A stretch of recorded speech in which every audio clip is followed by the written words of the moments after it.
members of the OG Army. Get those wallets unfolded. Coming up next on the OtherGround live stage, prepare for an eargasm by Passive J and Big Dalton. Good afternoon, and welcome to yet another edition of OtherGround Live. I'm Passive J, that's Big Dalton over there. Say hello, Ryan. It is Wednesday, June 10th, and I am 2 goddamn minutes late because delivery is a joke. Should have went with DiGiorno. Alrighty, I see the OG Army's forming up in the chat box. Always good to see you guys there. Tell us about your delivery problems. I mean, it's not that big of a deal. So I ordered some food. They're supposed to be here, about 40 minutes ago. Just showed up literally like 30 seconds ago. These things happen. Yeah. I until recently I was doing a lot of ordering food since we were trying to avoid leaving the house, and as I mentioned before, delivery a lot of it depends on where you're getting it from. It doesn't really, as not really the restaurant, but like the area that the restaurant's around. Because I found service varies vastly depending on where you get it from. The only thing, so like with a lot of these sites and everything that you do delivery through, the one thing that's kind of irritating is you tip up front. Yeah. Like, I wish I could change that. So like, you show up 40 minutes late because you were dicking around. Like, yeah, I'm not going to give you $15 for the delivery. Right. I know exactly what you're saying. It's funny that you mentioned that. So let's go ahead and go into our first topic of the day right off the bat, because let me pull up my good old notepad. Instacart is changing its policies. Apparently, some of the customers are accused of tip baiting. I guess the way it works with many of these delivery services, with Instacart, which is like a shopping thing, you put how much you're going to tip up front. However, Instacart is unique, or maybe not unique. I'm not sure how this stuff works, in that their shoppers pick and choose their orders. So a order with a big tip is more appealing. It's more likely to get picked up by the shopper and filled sooner. But what has been happening is these people would wait until they got their delivery and then dramatically reduce or eliminate the tip entirely. Yeah, those people can suck balls. Right. It's a weird way to do a service, by the way, that the shoppers just pick out the orders that they want to do. You would think they would just go and order that the service receive them, but that's neither here nor there. Yeah, that's a dick thing to do, and I guess they're going to take measures to make it so that's less likely to happen. For instance, I think you have to wait like a day or two before you can reduce the tip, and you have to leave a comment as to why you reduce the tip. Rather than just unilaterally doing it, and they also say they will ban people that reduce the tip dramatically multiple times.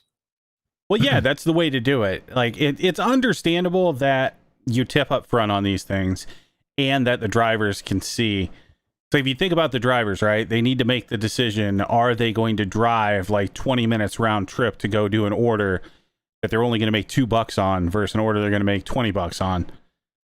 Like, they should know those things up front. The problem is then when you have shit service, you don't really have a way to go back on it. So I can understand what they're saying. They just need to properly do it in the fact that, yes, you can still reduce a tip, but like, yeah, you need to leave reasons why, or you need to rate the driver and stuff like that so they can actually, take care of that shit. Right. Also, maybe put limitations on how much you can reduce a tip. That way you don't throw out an outrageous tip in the first place to try to attract the thing. If if you throw out like a 35% tip or a 40% tip to get their attention, you can't reduce it to 15 at that point. You can only reduce it to like 20, or like only cut it in half of what it was. I don't agree with that though, because I've had some absolute terrible service on delivery, things, whether it be food or something else, like that I want to be able to drop that sumbitch to 0. Okay, yeah, which is a fair point. Yeah. What was I also going to say about it? Like, I had an idiot that brought a pizza and carried it, on its side, or apparently put it in their car that way. So I got the pizza, I opened it up, and it was like just this blob of pizza casserole. I mean, I didn't go so far as to, tweet and post on the other ground about it and try to get Taniqua fired, but, I had some pretty bad pizza experiences as well. That's not what happened at all. But yeah, I can see what you're saying. And I always try to, it's interesting. Like, I don't know on Grubhub if they can see how much tip they're getting. Probably. And I always try to tip pretty well. At the bare minimum, I do 20%, which can add up if it's a big order. And I'll also, but if it's a small order, I make sure I always do at least a $5 tip, because sometimes I've made like a $9 order. 20% of that's only like $2. So for me, the bottom of tipping for delivery service is $5, and then it goes up from that. If if 20% of the order is more than $5, you give more than $5. You don't give less, because that's with the way gas costs and the way they're driving around, even a $5 tip's bare minimum, I would say. Yeah, so I do a $7 minimum, and then anything past that, like, is a larger order or whatever else. I just take, like, most of those sites give you like a 3-level option. Yep. And if the highest level is under $7, I'm going to give them $7, and then anything above that, I just take the highest option. Right. I'm not a man of financial means like you, so I normally take the middle options. I think it's normally like 18, 20, or 25%, like on Grubhub or something like that. So which is why I picked 20. Yeah, I'm not rich, but I'm probably overpaying, but like, I don't want to have to do the math in my head. I do too much math through the day. So screw it. I'll just take the high option. And if nothing else, generally it means I get a pretty good experience as far as people getting here, like when they're supposed to. Right. Yeah. Just me doing the 20% instead of the bare minimum one. I believe I get better service. Like, I never have any problems finding a delivery driver to do it. It's always like, so-and-so is going to be delivering your thing. I never have which has happened on Uber before. That was a case, wasn't, since they don't tip up front on that, or maybe they do, but I didn't reach that point. I tried to use an Uber like 3 or 4 months ago, which is when I found out that you can't get an Uber in my area at like 7:30 in the morning. I had gotten spoiled by using it in Vegas, which in Vegas there's an Uber available. It doesn't matter what fucking time it is. But apparently it's not popular enough over here in my area to have someone willing to pick me up at 7:30 in the morning. See, that's weird. So like, I'm in a smaller population area. Like, I think Detroit probably has almost as many people as my state does. Right. But I can get an Uber for like a trip to the airport at like 3:30 in the morning. Huh. Yeah, and you'd think I would have no issues with that. Maybe it was just a particular area that I was at. Like, I was right on the border between a nice city and a not so nice city, and it was like 7:30 in the morning. So maybe there's just none of them in that area. Like, they might all be over by the airport or some shit like that, taking the people that called at 5 in the morning. But it was surprising. I waited. I tried waited like 10 minutes. I think I even downloaded the other Lyft too, and Lyft, there was no available for Lyft. I ended up having to call my wife and wake her up to pick me up from the auto shop. So that shit kind of sucked. I just figure you had a terrible, rider rating. I'd only had like probably 1, 2, 3, 4 or 5 rides for Uber my entire life, and they were all in Vegas. And I tipped well on all of them and gave them a good driver thing, because they were good drivers. Every time I rode with Uber, it was always an interesting guy that shot the shit with me, or one case a girl. I hear stories about these Uber drivers that are like robots, don't say shit to you and stuff. And I assume some people would rather prefer that. But in this case, they were all personal people that made me comfortable with the fact that I was getting into a stranger's car. If I'm taking an Uber from an airport I just came in at, like, I don't want to fucking talk to you, period. Like, I just don't want to deal with it. I just dealt with a goddamn flight. But like, with those people, and this is the interesting thing too, is like, so the problem is like, a lot of the travel I do is for business. So I have like a maximum amount I can tip on the app. Right. So I always have to take like a fistful of 20s just to, tip people, without having to do the crazy like math I would have to do as far as splitting receipts and expensing parts of this and parts of that. Like, no. Yeah, sometimes it's just easier just to take care of it. Well, yeah, so I'll not straining yourself. Yeah, I'll just do the Uber. I think we're allowed 15% gratuity on anything as far as like expense stuff. So I just do whatever the 15% would be, and I just give them a 20, and generally they're pretty happy about it. Right, yeah, because most people don't go the extra mile. Oh, you see stories about that and people having conversations about the OG. Some people are just assholes about tips. It's like they gleefully rip off people. It's like, hey, it's not my problem. The system shouldn't be like that. They should just get paid an hourly wage. Well, no, that's a completely different discussion than what we're talking about here, sir. We're talking about the fact that you're willfully ripping people off because it's not what the system should be. It's what the system is. And you know that, sir. So you know that you're taking money away from people that, when you to get your cheap ass service because you can get away with it because you don't have to tip. Well, I hate those fucking people. yeah, it's so it's just the way things work here. It's a cultural thing for the US. Yeah, is it messed up? Absolutely. But like conversely, if you go to Japan and you hop in a cab and you get a ride somewhere, like number one, and I've taken just a few, but like every time I've done that, they always ask me like where I'm going, and they will hand draw you a map, and they will refuse any type of tip. Yeah, I guess it depends. The problem being, of course, you have the exact opposite of that in certain times where people are making an hourly wage, so they know they're going to make the same amount of money no matter how good the service is. And there are people that take advantage of that. You see that in all kinds of occupations where tips aren't involved. So I don't know. I've never really worked in the service industry where I got tips. The country club's a different thing. Generally speaking, I don't get tips. Certainly not on a daily basis. It's a non-tip club. I don't know, Jay. I'm sure like quite a few times across your life that you've taken just the tip. No, I'm much more bold about it. I'm an all or nothing kind of guy. But that's a different topic.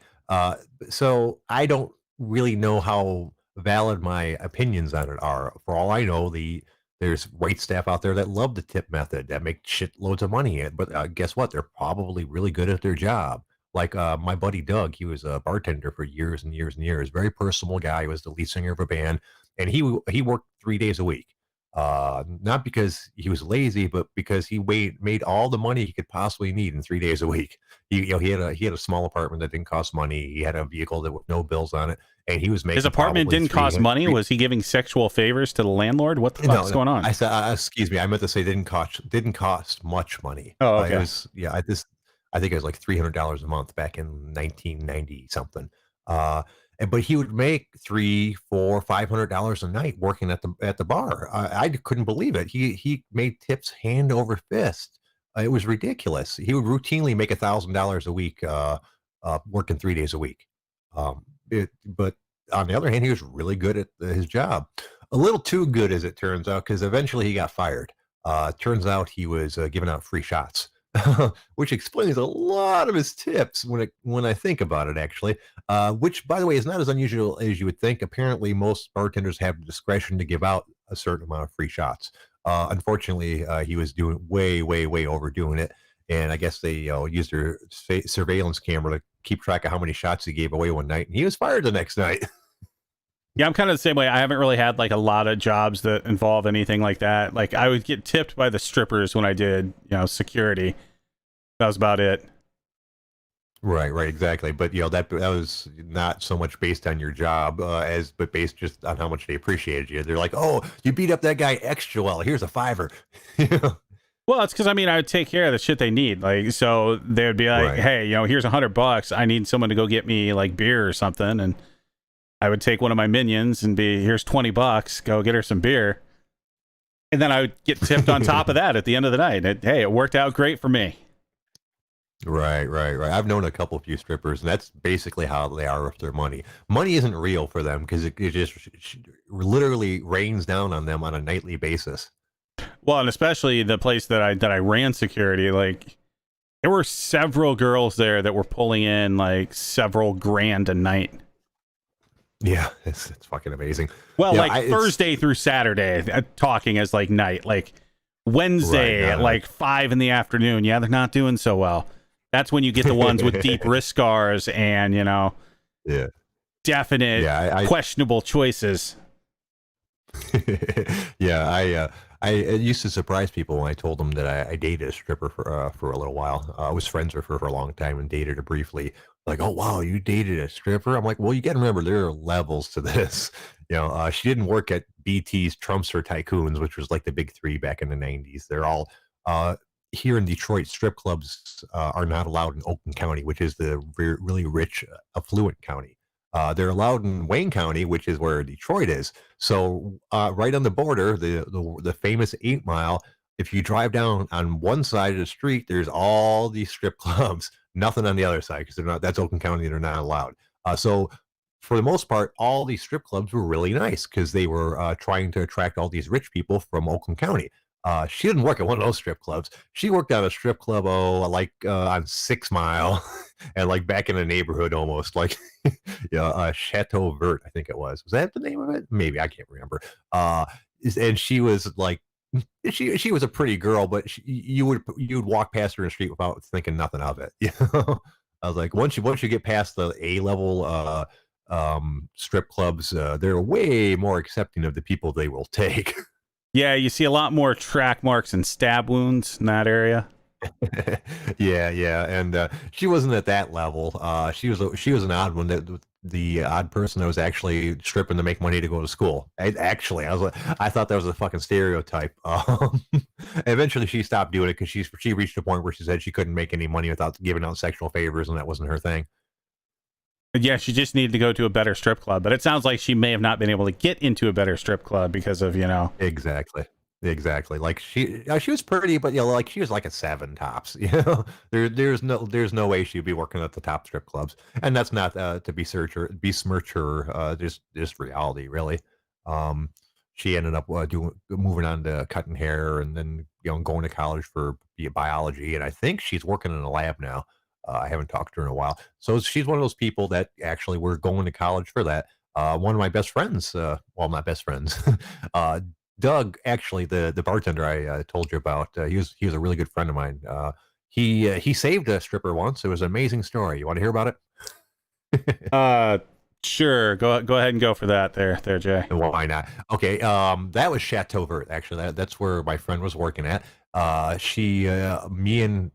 It was pretty close to Doug's practice space where he practiced it for his band. So he'd go there every once in a while, and he met her. He met her one time, and then the second time he brought me up to meet her as well because they hit it off well.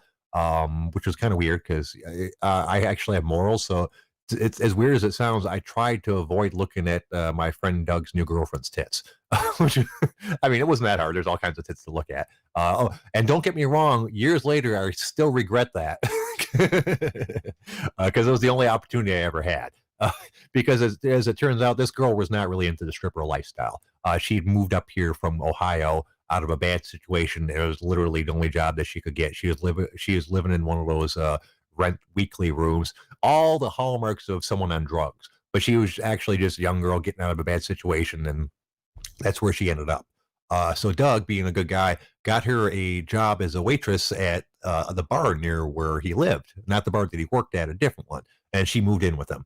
And that lasted like, I don't know, maybe a month or two before she found out that Doug was cheating on her, because that's what Doug did. He loved all women. And she broke up with him, but because she'd been, was such an awesome person, she'd already made friends with all kinds of people there. And the manager talked somebody into giving her renting her an apartment, despite the fact that she had no credit or references or anything like that. And she went on from that. She was a waitress for a year or 2 or 3 until she got her feet underneath her. Then she joined the Navy, was in the Navy for 3 or 4 years. Then she got out and went to school. I can't remember the exact things, but now she works at like Quicken Loans as like a pretty high up in the loan officer thing. So it was really awesome. Doug's a pussy. Just gonna put it out there. I don't know about that. Yeah, Doug's an asshole. Deep down, and he's a pussy. Although I kind of have a similar thing. So there was one stripper that was driving like 4 hours, like every night. She always used to work like just Friday and Saturday, and she made a ton of fucking money. She was goddamn gorgeous. So right. I let her stay in my spare room, and of course, I set it up that way that the spare room really wasn't that nice. So of course I was like, also, if you don't mind, like, and also just shack up in my room, like I'm not gonna care. So that went exactly the way it should.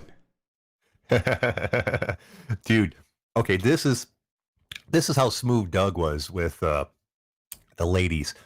We went to I think I might have told the story before. We drove to Omaha, Nebraska. I played a game called EverQuest way back in the day, and I got him into it as well. And we, with EverQuest, it's an online game. You play with other people, and eventually we became friends with a group of people over in like Omaha, Nebraska. And we get this idea that we're going to go visit them. It'll be fun because there's like several, like 8 or 9 of them all together in a loose area that we all agreed to get together at a bar in Omaha, Nebraska, of all places. So Doug finished his shift at a bar one night, and around 3 in the morning, maybe about closer to 3:30, we went on our merry way. Now, of course, we had supplies. This is back in the 90s before drunk driving was actually illegal, which was good because we bought like, a case of beer and a fifth of Jameson. And we had many adventures on the way there. I'm not sure if those are stories for today or not, since I'm telling the story about Doug. But regardless, we got to the city and we had a good time. Well, most people when they visit someplace on vacation, they like to bring back a souvenir, like a coffee mug or a T-shirt. Doug brought home a stripper.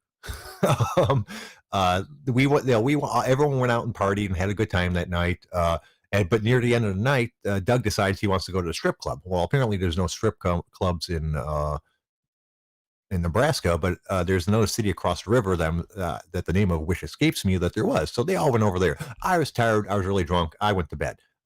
Apparently he met a stripper there. Brought her back to the hotel room. And the next day I found out that she is now going back with us to Michigan. She wants to leave her life here and start a new one with Doug. So like I said, Doug was a pussy. And that lasted about, 3 weeks before I think Doug cheated on her and gave her a bus ticket home. Yeah, Doug probably is an OGer at this point. You just probably don't know it, Jay. Yeah, he's probably underneath a screen name I'm unaware of. He was legendary, and I hate to say that he cheated on all his girlfriends because I don't know in all the cases. And like for instance, the stripper he brought home from Nebraska, I don't know that he cheated on her. I just know that after 3 or 4 weeks, he gave her a bus ticket back home. She was actually trying to get off of drugs, which is one of the reasons she went with him. She figured she wouldn't be able to find anywhere at her new place. Which may or may not be true. I don't know how successful she was, but she asked me though. It's scientifically proven 103% of strippers are crazy. Yeah. Yeah. I was like, no, I can't get you those type of drugs unless you want some marijuana. Other than that, I'm not the person to ask. I can't even remember what she was on back then. Fucking it might have been heroin. Meth wasn't really a thing back in the early to mid 90s, I don't think. I wouldn't know. I wasn't really the drug person. You're much more like the black tar heroin of the group. Yeah. Boot and black tar heroin. No, heroin was never my thing. Tried it once. It didn't really do anything. Everyone else was all whacked out. No, don't get me wrong. I didn't boot it. I snorted it. But so did they, and they were all fucked up. And I was like, this doesn't really do anything. They're like, dude, you're way too up. You need to mellow out. I'm like, dude, this is mellow for me. I've always been kind of high strung. One of the few drugs that none of my friends were ever interested in doing with me was cocaine. Unless, of course, they're doing my cocaine, because obviously I'm not the type of person that needs to do that kind of thing.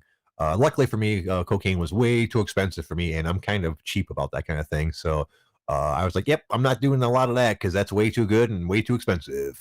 So that's one. So I think I told this joke before. I've never met a drug I didn't like, just a whole bunch I couldn't afford. Yeah, that's not necessarily something you want to advertise, Jay. Nah, I don't do shit anymore, dude. I mean, the only thing I ever seriously did was smoke pot and took acid. I didn't even do a lot of mushrooms just because they weren't available. When I got them, I would. But all those other drugs, I at least tried once or twice. You don't know if you're going to like them until you try them. And most of them I decided just weren't for me. The benefits did not outweigh the drawbacks. Fair enough, you filthy, filthy addict. Shit, now I can barely smoke pot anymore. My lungs are so fucked up. Oh, let's see. What else we got? Oh, when you spoke about that guy that was found floating in the Detroit River attached to a whole bunch of pot? Yeah. The story is so much more than that. Oh my god. Um, Apparently, way back in April, he was busted with a submarine on the shore of Zug Island. Like the guy owns a submarine business, and he was using it and has been using it to smuggle things for quite a while. I have to pull up the entire story. It is something to behold. Hold on a second. I really should have had this up. So basically, he lost his submarine at some point and just figured, hey, I'm just going to tie a bunch of weed to my leg and just swim it. No. It's way crazier, more complex than that. Oh, let's see. Do. Come on, Jay. You should have bullet points for these things. Yeah, you're 100%. Well, this new one's a new article. Well, apparently he used a James Bond style submarine. Look up when you get a chance a Seabob jet. So it wasn't really an actual submarine. It's like one of those underwater propulsion things. Excuse me. I'm dying. So let me find a more comprehensive. There we go. That's a good one. This is where it was. Okay, a Canadian man who Jay, don't read the article. Yes. Give us bullet points. All right, that's all right. Okay. Okay, here the case dates back to May 10th when he was stopped while driving a U-Haul truck on so-and-so. During the traffic stop, they found a large plastic bag containing $97,000. Of course, he said he didn't know anything about that. Homeland Security arrived and interviewed him, who said then this is the point where he spilled the beans on fucking everything. I don't know why he'd do this. During the interview, Massari stated that he directs a smuggling organization that moves money and narcotics between Canada and the United States. Why do you do that? They didn't have nothing on you. Here's the thing, though. He's Canadian. Like, if you just start yelling at them, number one, they're going to apologize. And if you ask them questions, they're just going to just tell the truth.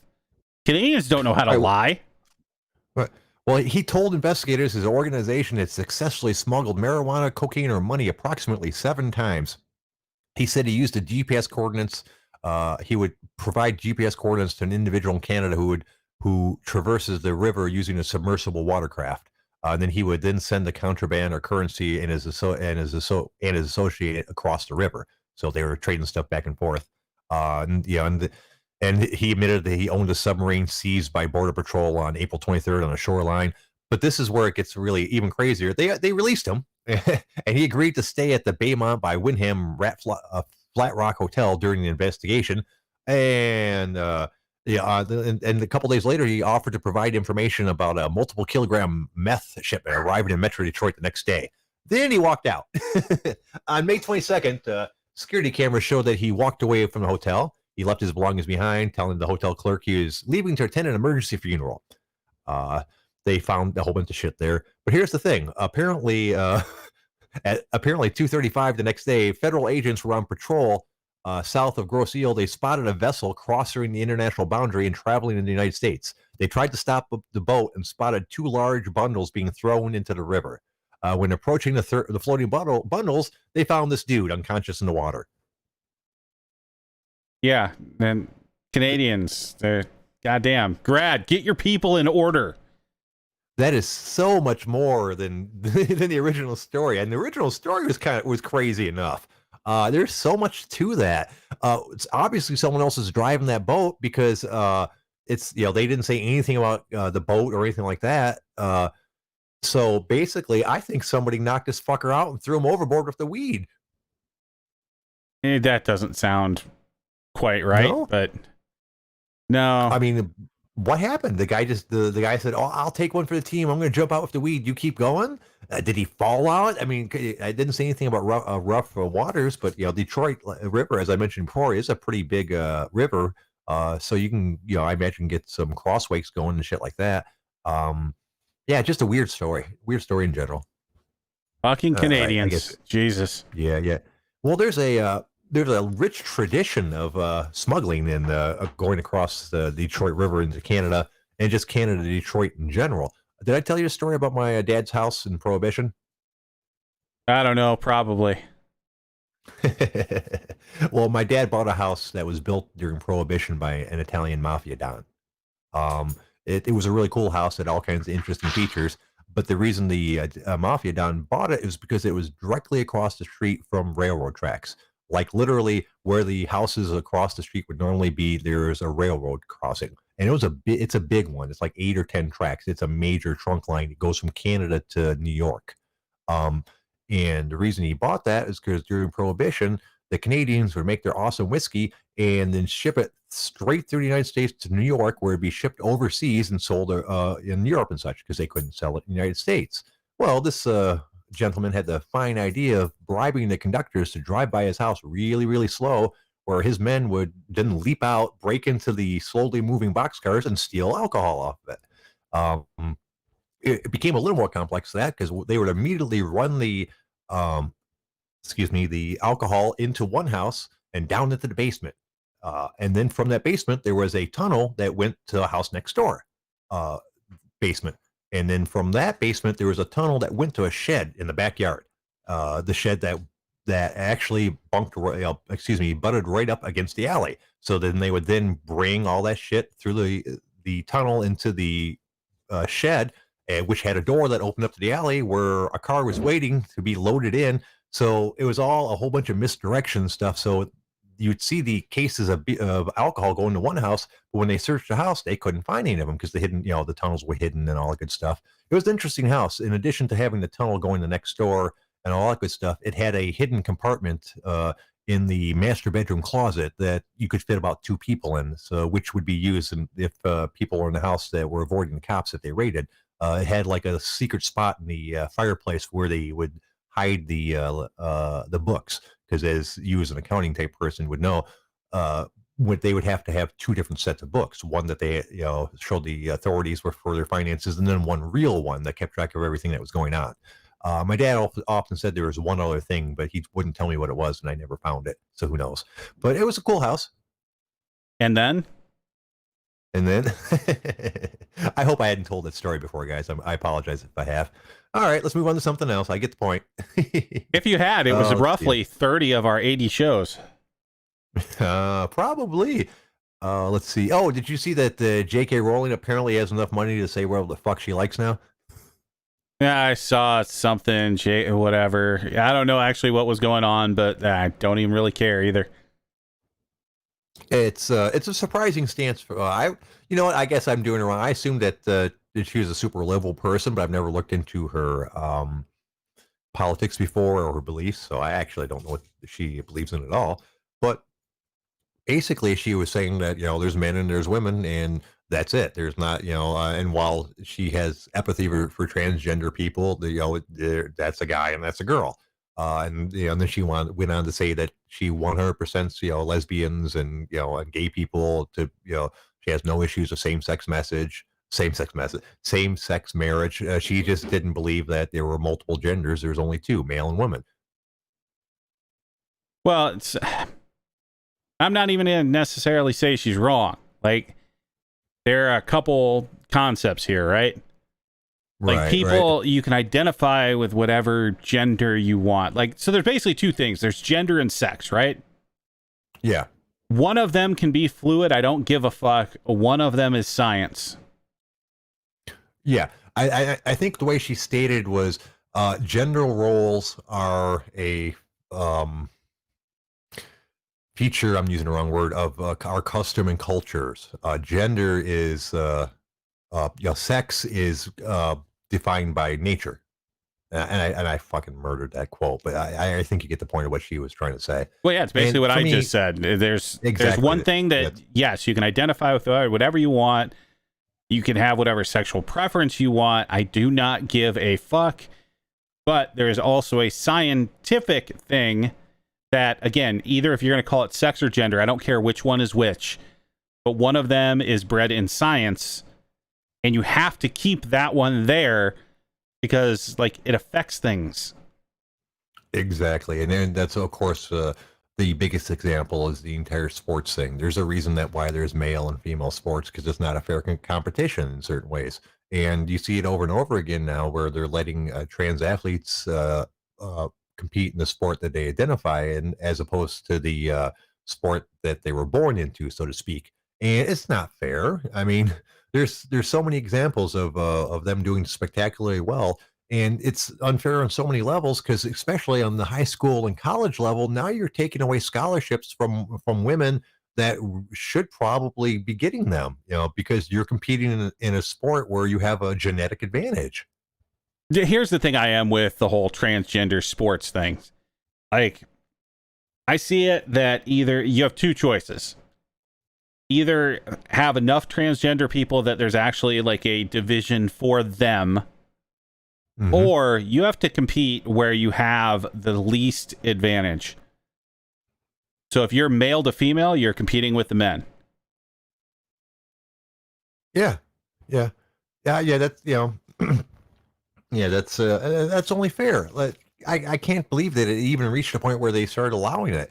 And that's one of those cases of political correctness going too far. No one wants to offend anybody, so no one wants the person to be the person that says no, and someone has to be the person that says no.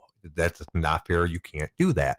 I'm not in the position to do that, thank God, because that person is going to get a shitload of flack, and you have seen it happen in certain occasions. But it shouldn't happen at all, really. I'm sorry to anybody who has a problem with that, but I think that's just a reasonable stance, right? Yeah, the way I see it, like I said, like you should not be getting an unfair advantage in athletics in that way. So, fine, identify however you want. Take your hormones and all that shit, but you should be competing with like people, or you should be going in with a disadvantage. Right. Yeah, exactly. And speaking of advantages and disadvantages, I saw an article that I actually found kind of hard to believe, but it was actual news. A UC professor was suspended for not being lenient on blacks during finals. Did you read anything about this?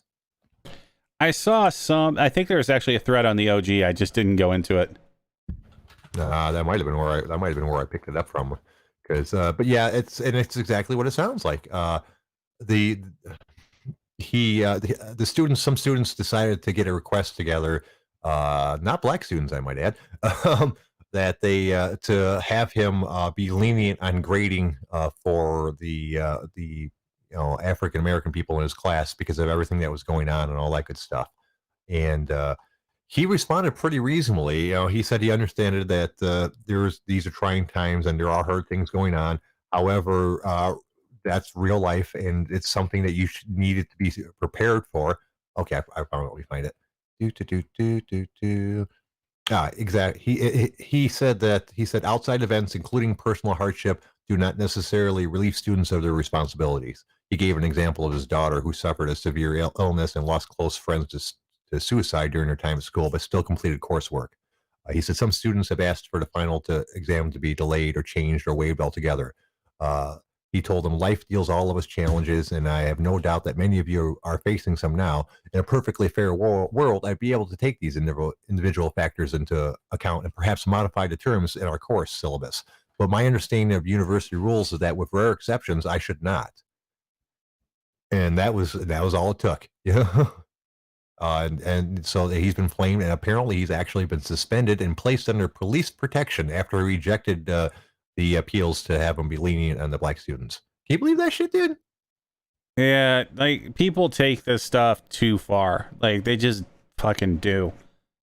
Yeah, and that was a really reasonable. It wasn't like he said, "Nah, no, fuck that shit." He gave a really reasonable explanation why he thought that was a bad idea. First he explained that life's going to happen. You need to learn how to deal with it. College is here to teach you things. One thing it's here to teach you about is responsibility and fulfilling your obligations. And the real world isn't going to give a shit that this stuff's happening. You need to learn how to handle your shit, regardless of what's going on. He said it a lot nicer. And then he said, as far as he knew, he isn't allowed to do that shit in the first place. So, and that was all it took. I assume the suspending. Then that's what kills me. The suspension part of the police protection is a completely different topic. But his own university suspended him for following the rules. That's just bullshit, dude. Well, I mean, you don't know like the inner detail of that entire thing. Like, and I hate to say it, like we do rush to judgment in a lot of these things. So this might be something that right now he's suspended while they do an investigation because some of those students like lodged actual complaints and probably said some crazy shit. Right. Like it may just be going through the proper process, and in the end, he's right back where he, started, and he was paid for the entire suspension, all that stuff. Like that could be going on. So I don't necessarily want to just say, no, this university is fucking retarded and they shouldn't be doing this stuff and all that, which very well could be the case. Like I feel like I'm missing facts here. Yeah, exactly. I can understand that. It's, I don't know. We live in such a crazy fucking world with so much going on. It's one thing on top of another on top of another. I mean, the COVID thing is still crazy. I think quite possibly the only good thing I can find about this entire COVID thing so far is all these people with poor fucking oral hygiene have got a taste of their own fucking medicine, dude. Let me explain. I've been wearing a face mask for like, a week now. And I take very good care of my teeth, and I'm often worry about my breath, so I use mints a lot. It's part of my job. I am ridiculously horrified by what my breath smells like in that face mask. So for all these motherfuckers at work that brush their teeth like maybe once a fucking week because they don't have to deal with the public, but I have to fucking talk to them. Good. Smell your own shit for once. See how that fucking smells. I'm really hoping that things change once the masks come off and some people fix their fucking hygiene habits. You mean like how yours was, you had absolutely terrible, horrible teeth until someone gave you free nice teeth? I'm not speaking about that at all. I don't care what your teeth look like in one way, shape, or form. I'm talking about what your teeth fucking smell like. Before you got those new teeth, yours probably weren't the most rosy smelling. Oh, I always try to take care of them. They were just all crooked and fucked up. Your teeth, unless you have a oral problem, your breath shouldn't smell just because you got crooked or bad teeth. Oh, hey, by the way, what's up? What's happening, Uncle Canada? Sorry to. I was waiting for you to intro, Grad. Goddamn. Yes. Hey, Grad, how you doing, boss? Hey, good. Hey, because the reason I'm calling, what do you guys think of the DC Stipe fucking match? Eh, you guys surprised, or you're hot? Like, what are you guys calling the fight at, or what's going on? So, what do you think, Ryan? Yeah, so a couple things on it. Interesting tweet, and it made a lot of sense from Brett Okamoto. Like, there's a really interesting thing that's going to happen with this fight, with them being 1-1 right now. Like, literally, this fight is going to determine who the greatest heavyweight of an entire generation is. And then the loser is just not. Like, there's a lot more on the line than just that title, especially knowing that, number one, DC's walking away after that fight no matter what. So if he wins that title becomes vacant. And then what do you have? Stipe versus Ngannou? Yeah, man, that's such a weird... you know what is, despite the fact that he's PJ, I apologize. So Ryan, who do you got? Who do you got? I guess I got DC. Really? Yep. Wow, dude, like a close fight or a fucking knockout, or like? I think they might go the distance this time. The only reason I picked DC is like in the time that we've watched those two so far. Like, DC was more impressive for longer. However, the adjustments Stipe made during that second fight were fucking great. Like, I'm not putting extra hyperbole in there when I'm talking about that tweet and how, like, literally this is the fight to determine who was the greatest heavyweight of this generation. That's interesting. It will bum me out if Cormier wins and walks away from it. I realize he keeps on saying that this is his last fight, but in the case that he wins, I would like to see him defend it at least once. I think it would cement his legacy even more. Although, as you pointed out, I guess he doesn't really need to at this point. Exactly. At heavyweight, he is like the only person that's beat him is Stipe. So how many times has Cormier won it? What, once, I think? Only once, right? The heavyweight belt in the UFC? Yeah. He's only had one title reign, yeah. Yeah. Where Stipe's had, what, 3 or 4, right? Oh, are you talking actual defenses, or are you talking just times winning the title? Defenses. I guess both. We could go both, but yeah. I thought. So while Ryan looks that up, no. So how you doing, Uncle DC Canada? defended once. Mm-hmm. So DC defended against Derek Lewis.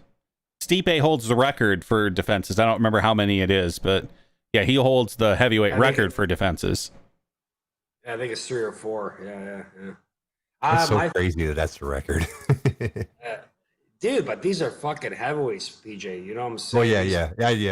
I know. I agree with you. Yeah, that's why heavyweight's so crazy, because you can be in the best in the world and you take your finger off the button for a half a second and then it's lights out. You know, in the lighter classes, you know, you can't you can get away with more because they can't knock you out with even a glancing blow.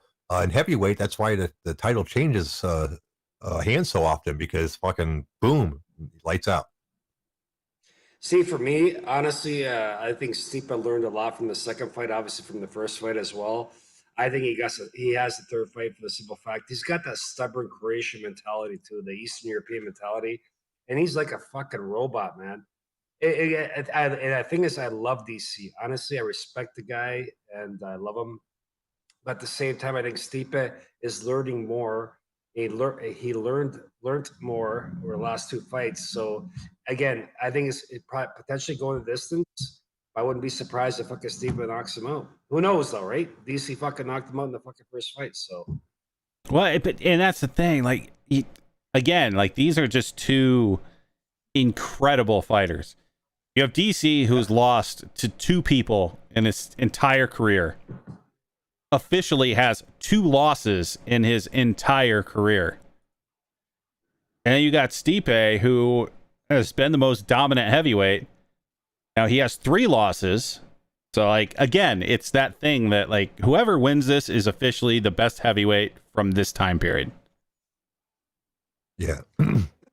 would you guys argue Tim Sylvia? Is that what did Tim Sylvia have? 2 or 3 title defenses, right? He was part of the Miletich camp, but again, that was back 10 years ago. He had the record for quite a while. Yeah. Well, it can't be much considering that Stipe took the record by having 3. So it was probably 2. I think Tim did 2, didn't he? I'd have to look it up, but I think Tim did 2. Which means he had the record before Stipe took it from him. But again, these are heavyweights. These guys fucking swing fucking hammers, right? Like, you know, it's again, fucking they get tagged by one of these fucking big boys. Holy fuck. That's fucking, you're talking brain damage, right? Potential. Yeah. Yeah, it's such a rough sport, man. I mean, I appreciate that some people don't think about fighting the same way that I do, but man, no thank you. There's just so much danger inherently involved in it. Yeah, fuck. Fuck. So when's the next UFC? Is it a couple weeks from now, or I have no idea. Isn't there one this weekend? There probably is. Let's find out. Give me a half a second. I can tell you guys that I have that. It's not a pay-per-view. Like website on my fingertips. No, it's a fight night. It's the I versus Cavillo thing. Oh God. Yeah. Okay. Yeah. And we already went over this card before. There's Touchy Feely is one of the biggest names on the card. If that gives you any idea. Yeah. Dude, it's not. About this. It's also not, look at the pre. Yeah. No. I think I'll take a hard pass on this one. Yeah, that's one of the ones where you get up the next morning and check out the highlights, and then if someone says, "Oh, that fight was amazing," and then you go look up the fight, there's no reason to subject yourself to that entire card. And having said that, over and over again, these no-name cards are really entertaining. But on the other hand, I give the main event about a 90% chance of going 5 rounds and having at least 4.5 piss breaks.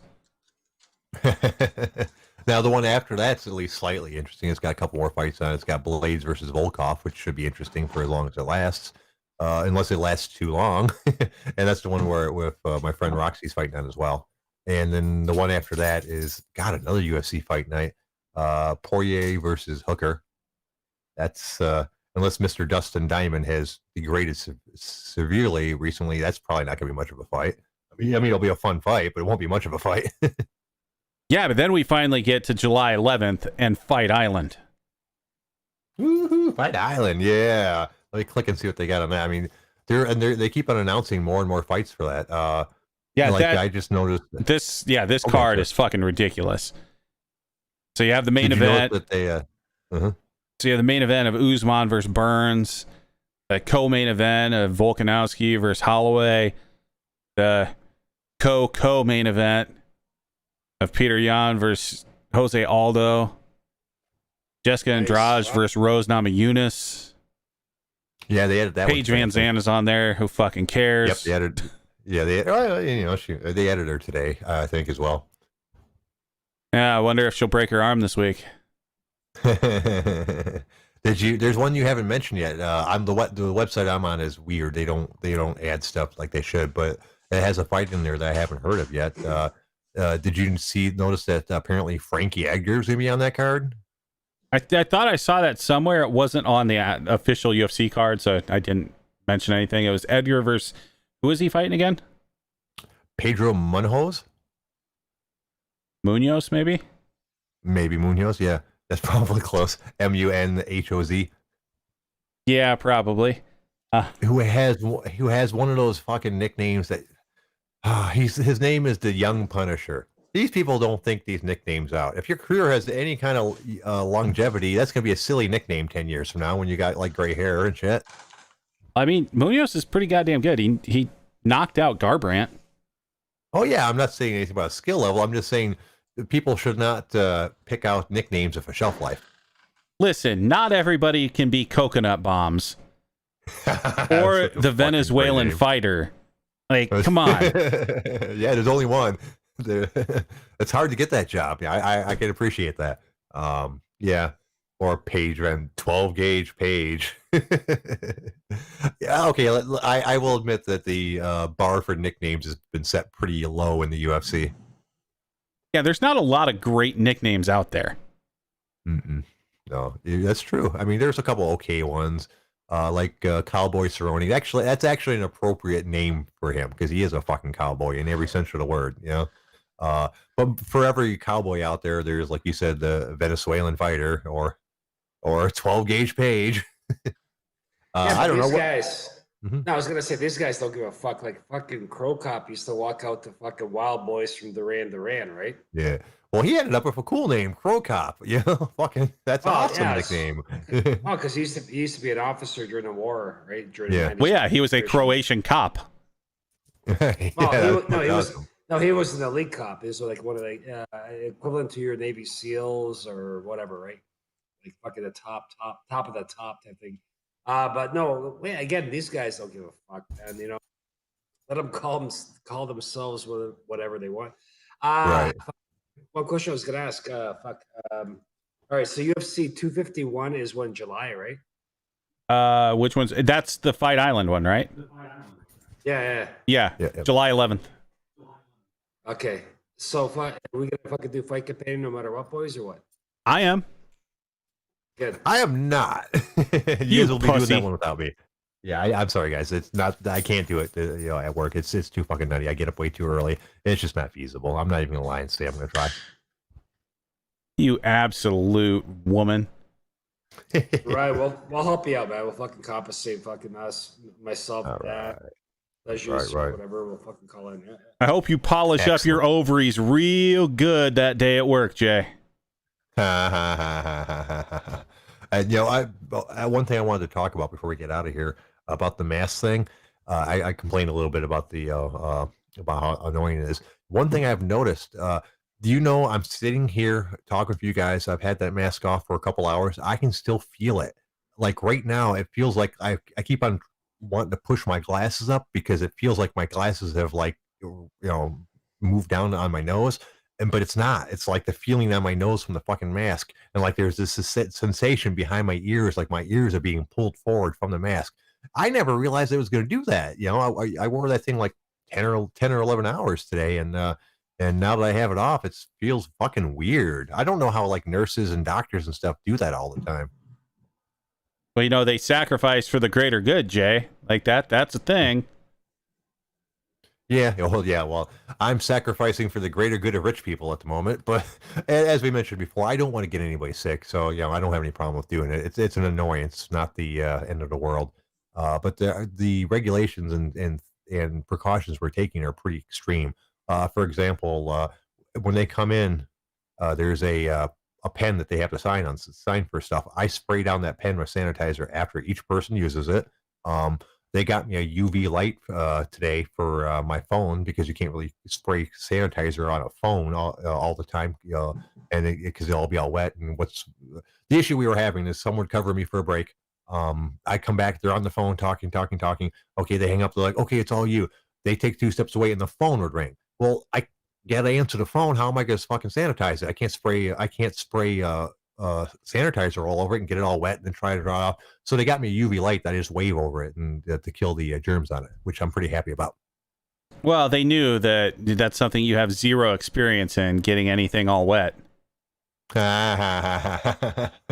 You know, and Ruthie asked, don't I have a set? No, I don't. I wouldn't mind having a headless headset, but that would give a complete headless headset. What the fuck is that? A wireless headset, but that would give a different set of problems because you'd have to have a headset for everybody. Otherwise, it's the same problem. So yeah, in some ways we're kind of old fashioned. In the golf thing, where our technology is top notch. You should see the place they call the OtherGround for practice and stuff.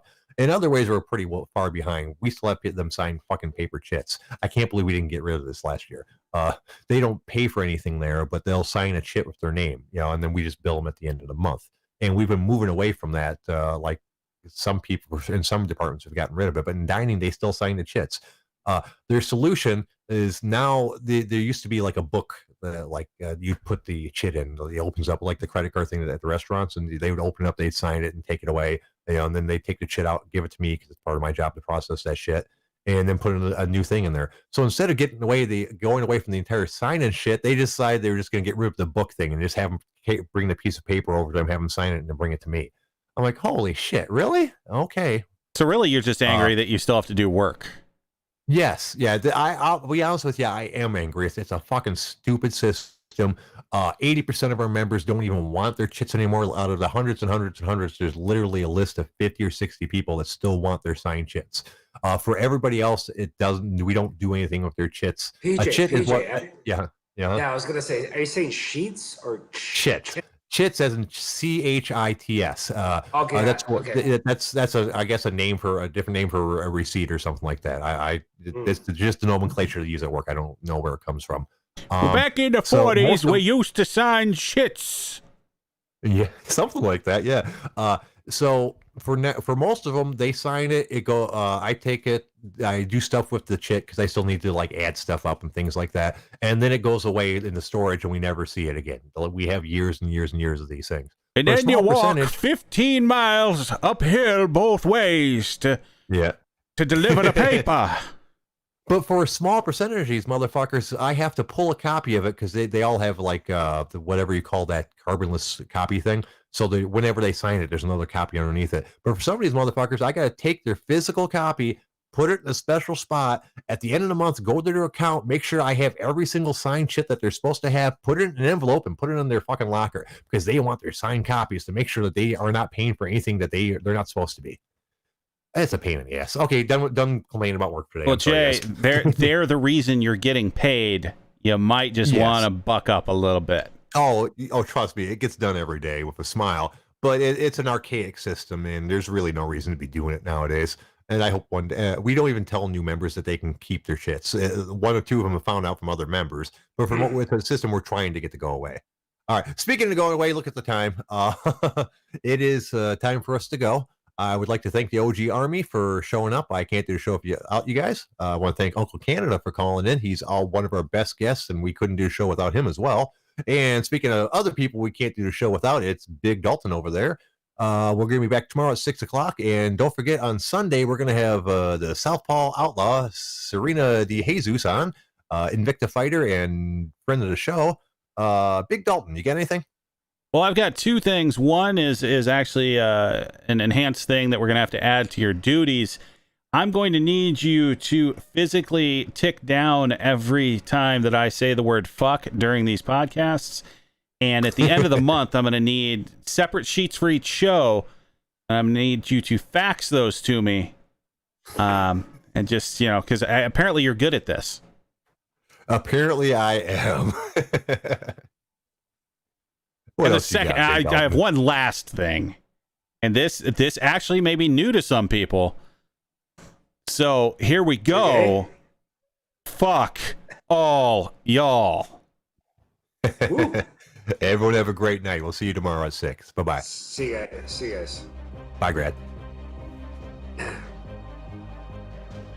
Later, we can go to the pictures. Screw you, hippie!